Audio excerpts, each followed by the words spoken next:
신약 에베소 4장 13절에서 14절. 자, 우리 다 같이 봉독합니다. 시작.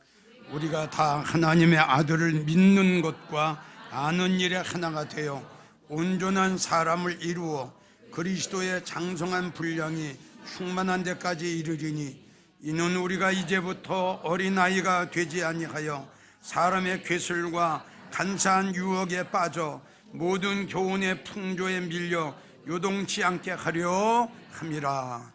아멘. 지금까지 우리는 믿음 생활을 잘 했노라 하면서도 우리가 냉정하게 분석을 해보면 성경책 가지고 교회 다니면서 입으로만 주여 주여 하면서 대충 믿음 생활을 해왔어요. 이거는 아마 어느 누구도 부인하지 않을 겁니다. 여러분들 한번 생각해 보세요. 그동안 여러분들이 10년, 20년, 40년, 50년 오랜 기간 동안 믿음 생활을 해온 것을 우리 주님이 보셨을 때에 어떻게 보실 것인가? 그리고 여러분들이 그동안 수십 년 동안 믿음 생활했던 지난 날을 한번 돌이켜 보세요. 여러분들이 그 믿음 생활한 것을 우리 예수님이 보셨을 때에 합격이라고 하실 것인가, 불합격을 하실 것인가? 이걸 우리가 한번 점검을 해봐야죠. 그래서 마태복음 7장을 보면 예수님이 친히 이렇게 말씀하셨어요. 너희가 성경 가방만 가지고 교회 와서 주여 주여 한다고 다 천국 가는 게 아니란다. 아멘. 이걸 우리가 아주 명심해야 됩니다. 지금 이러한 성도들이 우리 한국교회에 나는 생각할 적에 부지기수라고 생각합니다. 오늘 본문의 말씀을 보면 아주 너무 중요한 말씀이에요. 주님이 말씀하시기를 너희가 나를 믿었으면, 아멘, 하나님의 아들을 믿었으면, 이어서 하시는 말씀이 알고 믿어라. 지금 이렇게 말씀하셨어요. 그러니까 하나님의 아들을 믿는 것과 믿으려면 어떻게 해라? 알고 믿어라. 그리 했을 때에 너는 온전한 성도가 될 수 있다, 이렇게 말씀하셨어요. 여러분, 우리가 하나님을 바로 알지 못하고 말씀을 바로 알지 못하면 믿음 생활을 어떻게 바로 할 수 있습니까? 우리 한번 솔직히 한번 이야기해 봅시다. 다시요. 성경에는 우리 주님이 그렇게 지금 다시 본문의 말씀, 나를 믿었으면 어떻게? 알고 믿어라. 이렇게 말씀하신 거예요. 그럼 여러분들이 이 말씀을 한번 깊이 생각해 보세요. 여러분들은 하나님을 얼마나 깊이 알고 계세요? 예수님을 얼마나 깊이 알고 계세요? 그리고 말씀을 얼마나 깊이 알고 계세요? 주님을 믿고 믿음 생활을 하면서도 하나님을 바로 알지 못하고 말씀을 바로 알지 못한다면 이 본문의 말씀을 보면 온전한 성도가 될 수가 없다, 이렇게 기록이 되어 있어요. 여러분들이 분명히 아셔야 될 것은 믿음 생활을 바로 하려면 하나님을 바로 아세요. 그리고 주님을 바로 아세요. 그리고 말씀을 바로 아세요. 바로 알아야 바로 믿음 생활을 하지요. 맞죠? 예수님을 바로 알지 못하고 말씀을 바로 알지 못하는 성도가 어떻게 믿음 생활을 바로 할 수 있습니까? 성경을 보게 되면 다시 말씀드려요. 구원을 알라, 영광을 알라, 지혜를 알라, 은혜를 알라, 하나님의 심판을 알라. 한 많지 않아요. 한 7, 8가지 됩니다. 요거는 우리가 꼭 알아야 되거든요. 자, 그러면 여러분들 예수 왜 믿어요? 어디 가려고? 천국 가려고. 천국 어디 갈 거예요? 천국 어디 갈 거예요? 보세요. 그래서 우리가 천국을 알고 믿어야죠. 자, 우리가 고린도후서 12장 1절부터 보게 되면 바울 사도가 천국을 갔는데 몇째 하늘에 갔다 왔나요? 셋째 하늘에 갔다 왔어요. 갔다 와가지고 고린도 교회에게 이야기한 게 있습니다. 고린도 전서 15장 41절을 보면 내가 천국을 갔더니 다 똑같은 게 아니라 영광이 있는데 별의 영광도 있고 달의 영광도 있고 너무너무 멋있는 하의 영광이 있는데 똑같이 별의 영광에 살면서도 영광이 틀리더라. 자, 바울 사도는 천국을 이렇게 우리에게 소개했습니다. 그래서 오늘 제목이 이거예요. 이것만은 꼭 알고 믿자. 이것만은 꼭 알고 믿자.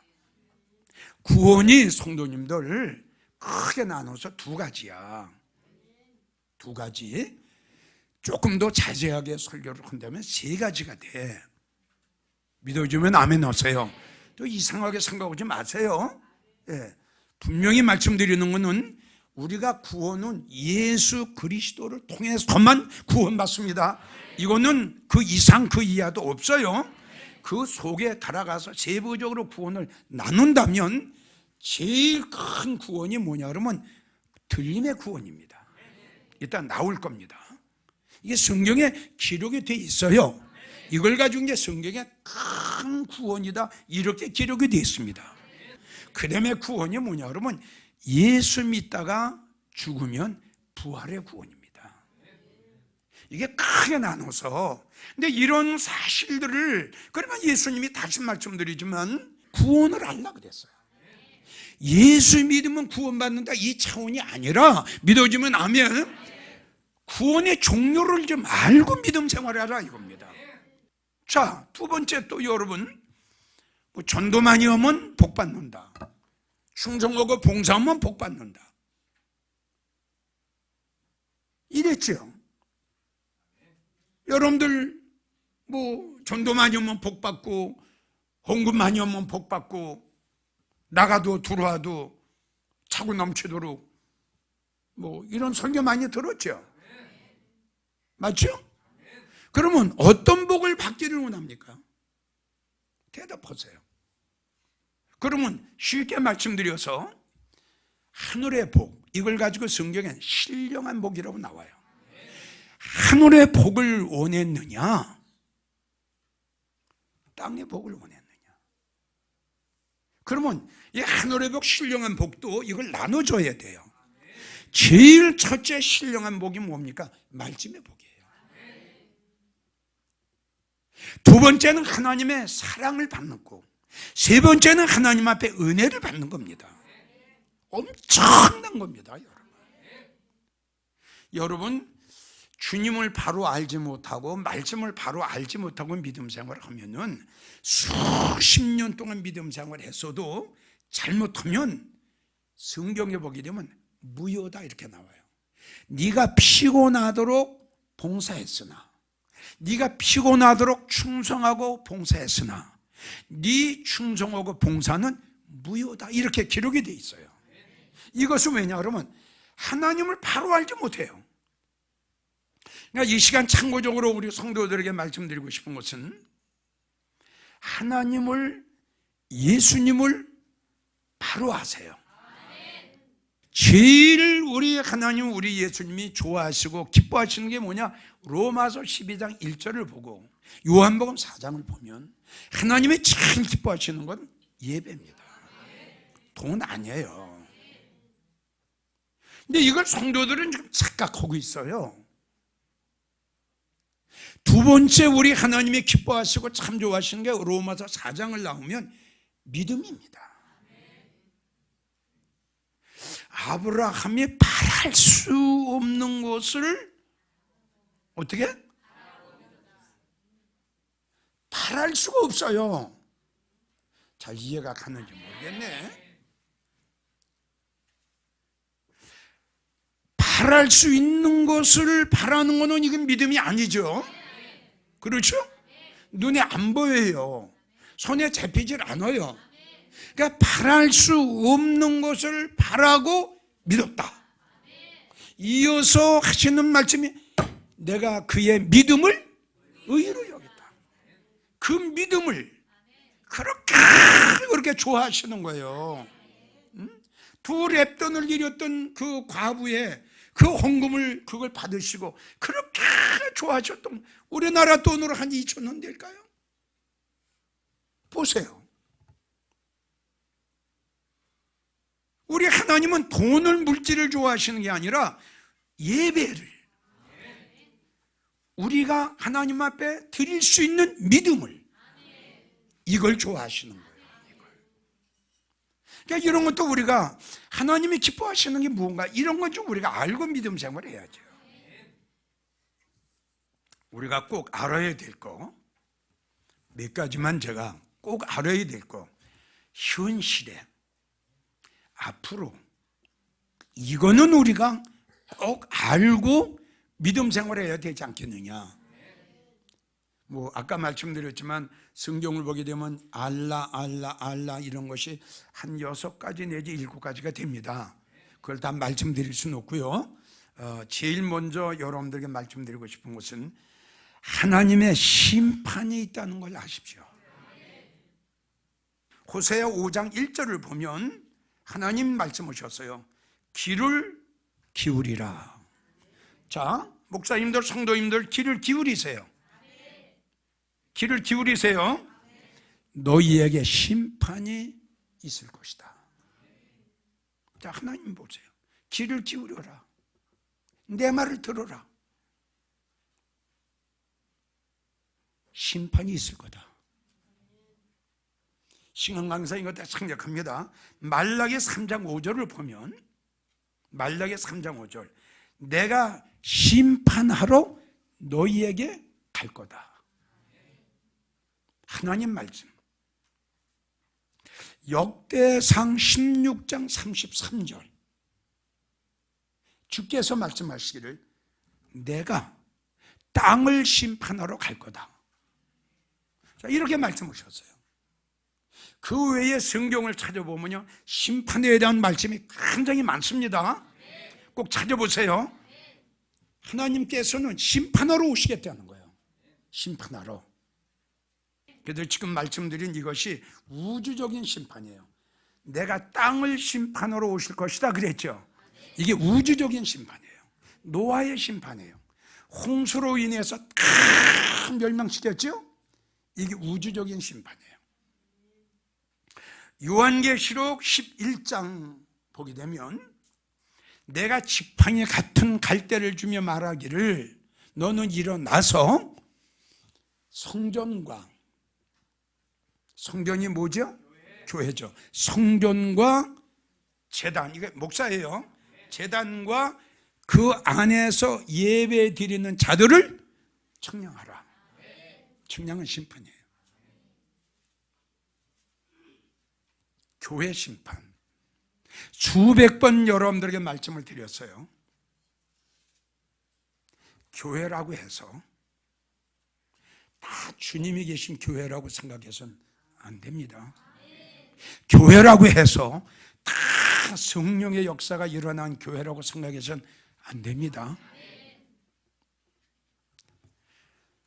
우상을 섬기는 자들을 데려다가 하나님의 단에 세워서 여기서 목탁을 두드리게 하고 연부를 외우게 한 그 교회, 제일 첫 번째 심판의 대상이에요. 제일 첫 번째 심판이에요. 용서가 없을 겁니다.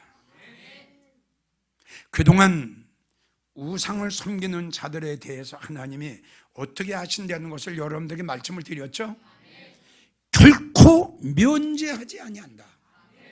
면제라는 것은 용서하지 않겠다 이거. 나는 질투의 하나님. 어떻게 하나님의 성전과 우상이 어찌 하나가 될 거냐. 우상을 섬기는 자들과는 도무지 사귀지도 말라 했는데 어떻게 그들을 데려다가 내가 있어야 할 여기서 세워서 목탁을 두드리게 하냐. 심판 받아야죠.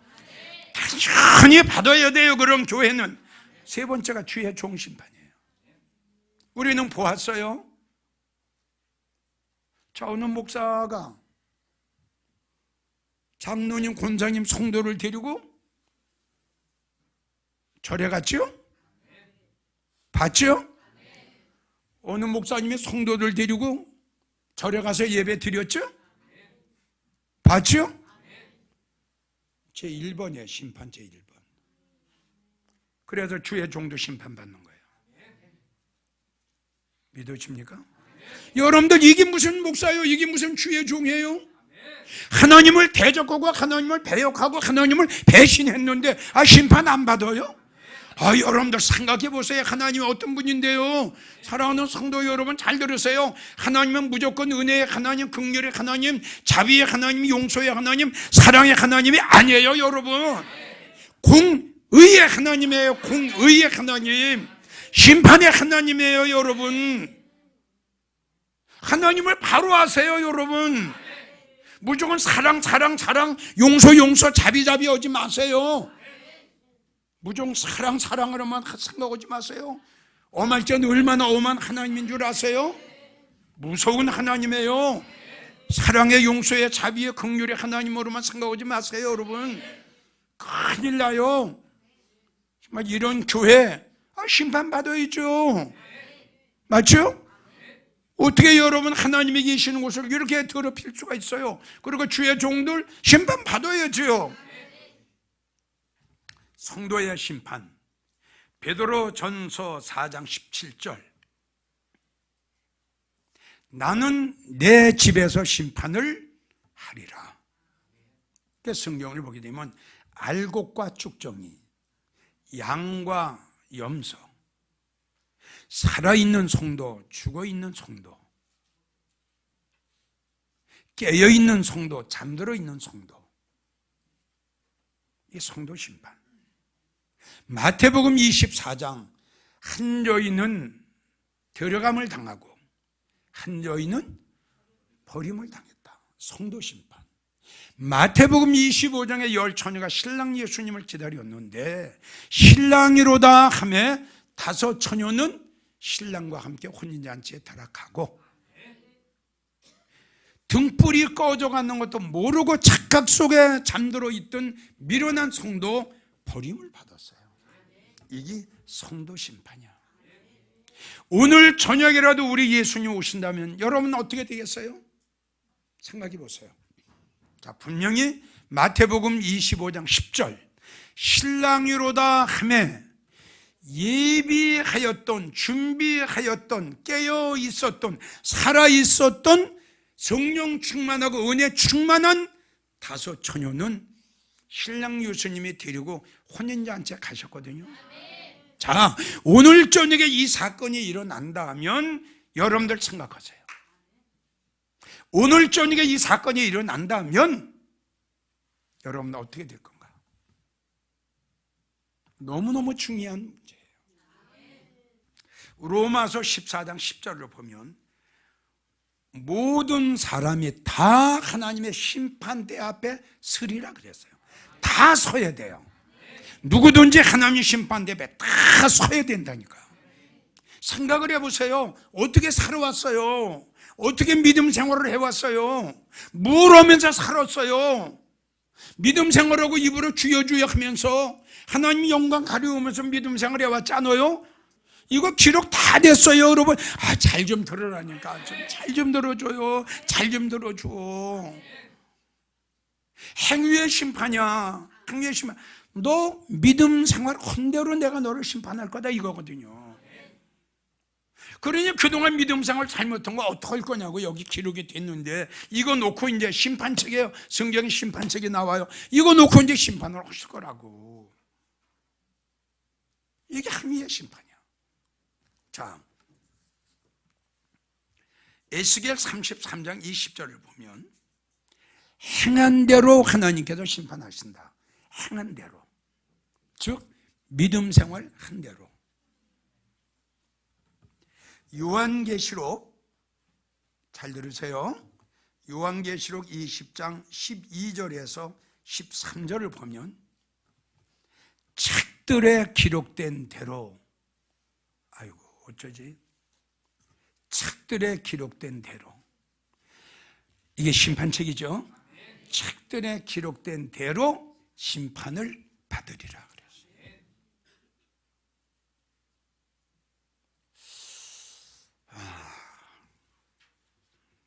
성도님들, 지나간 과거에 어찌 하겠습니까? 지나간 잘못된 과거의 생활, 죄악된 생활, 하나님의 영광을 가리우면서 살아왔던 지난날의 과거의 생활, 그 모든 것들이 책들에 기록이 되어 있는데 어찌할 겁니까? 성도님들, 과거에 잘못된 것은 주님 앞에 맡기시고요, 이제부터 새 출발하세요. 이제부터 10년 전, 20년 전, 40년 전, 50년 전, 그 많은 세월 동안 하나님의 영광을 가리운 것들이 얼마나 많겠어요. 왜 그런 생활을 했을까요? 어떻게 할 겁니까? 다시 말씀드려요. 할 수 없어요. 그건 주님 앞에 맡깁시다. 맡기고 이제부터 새 출발합시다. 우리가 여기서 잘 먹고 잘 살고 성공하고 행복하게 사는 것도 좋지만 언젠가는 우리가 주님 앞에 설 거 아닙니까? 로마서 14장 10절에 나왔죠. 누구든지 다 심판대 앞에 서게 될 거다. 이 하나님의 말씀이 빗나갈 수가 없습니다.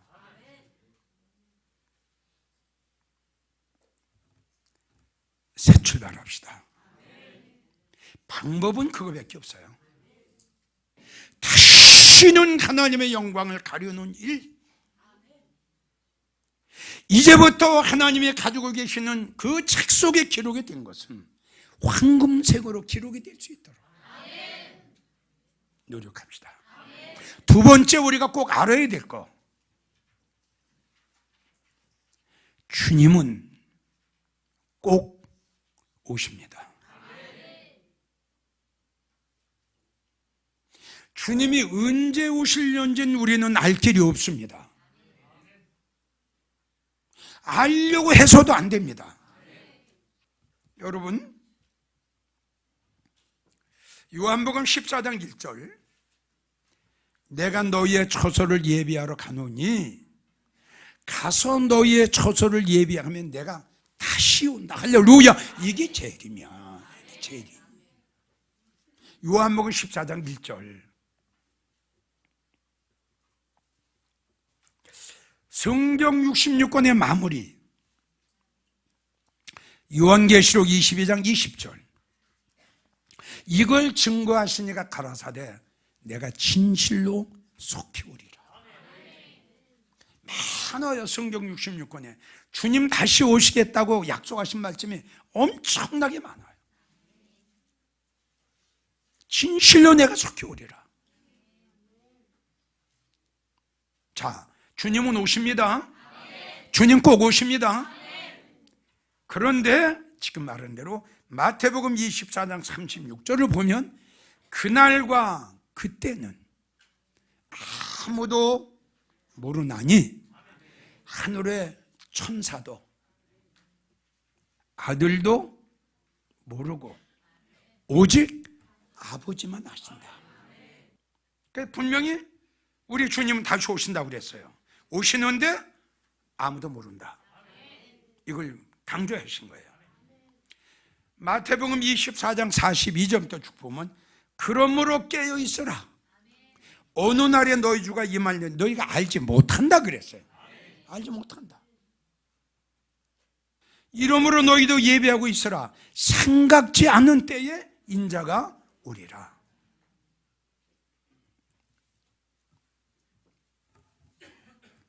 주님은 다시 오시겠다고 친히 말씀하셨고 언제 오실는지 모르기 때문에 우리는 깨어 있어야 되고 예비하고 있어야 돼요. 다시요. 우리 주님은 오세요. 왜요? 오신다고 하셨어요. 그렇기 때문에 주님은 오세요.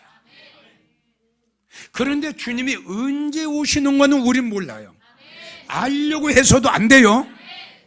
그런데 단 이 땅에 일어나는 징조, 성경에 예언이 되어 있는 모든 일어나는 징조를 봐서 아하, 주님이 오실 날이 정말 가까웠구나, 징조를 봐서 우리가 알 수 있다 이겁니다.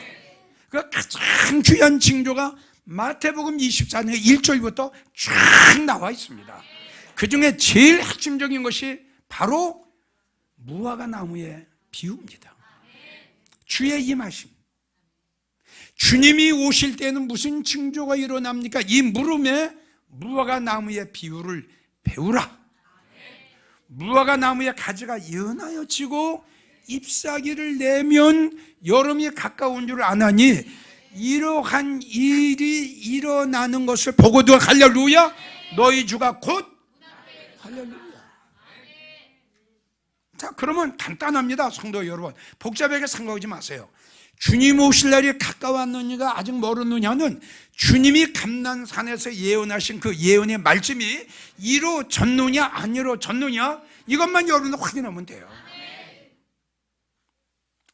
세 번째,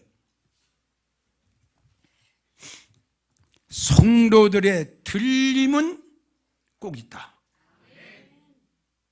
이거 알고 믿음 생활해야 돼요. 자, 히브리 11장 5절을 보면 에녹은 이렇게 나와요. 에녹은 죽음을 보지 않고, 할렐루야, 죽었어요? 죽음을 보지 않고 하나님이 그를 데려가셨어요.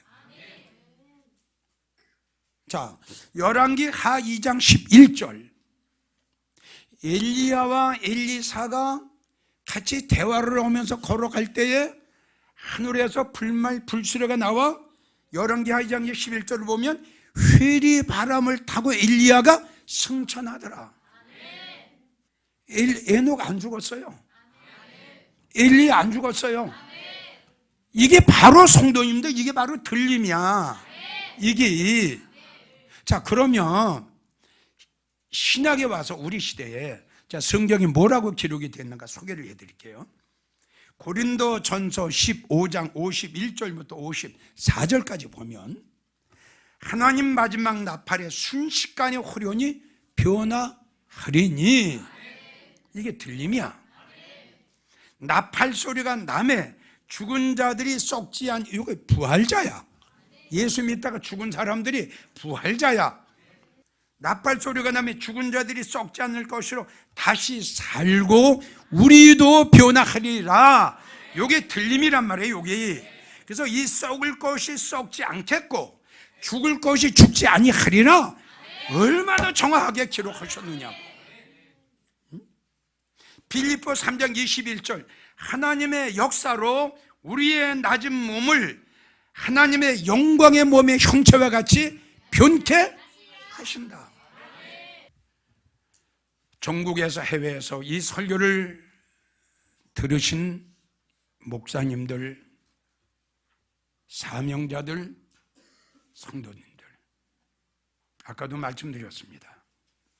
제발 오늘 여러분들에게 전해드린 이 말씀만큼은 하나님의 심판, 주의 재림, 성도들의 들림, 이 세 가지만큼은 잊지 마시고 꼭 천국 가실 때까지 마음판에 새기셔서 주님을 기다리면서 들림의 소망으로 하늘의 소망을 가지시고 믿음으로 잘 살아가시고 믿음 안에서 꼭 승리하시기를 예수님의 이름으로 간곡하게 부탁합니다.